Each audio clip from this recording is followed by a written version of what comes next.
శృంగేరి పీఠాధిపతుల దర్శనము అంటే సాక్షాత్ నడిచి వెడుతున్నటువంటి శారదామాత యొక్క దర్శనమే.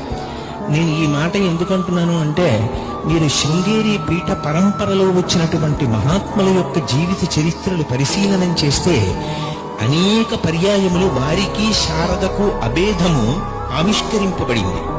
వారు శాస్త్ర చర్చ చేస్తున్నప్పుడు మధ్యలో తెర అడ్డుపెట్టి ఎదురుగుండా ఉన్న పండితులతో చర్చ చేస్తున్నప్పుడు పీఠాధిపతి యొక్క కంఠానికి బదులుగా స్త్రీ కంఠంలా అనుమానం వచ్చి తెర పక్కకి వచ్చి చూస్తే పీఠాధిపతి స్థానంలో సాక్షాత్తుగా శారదాదేవియే కూర్చుని వాదించినటువంటి సంఘటనలు నిరూపణమయ్యే.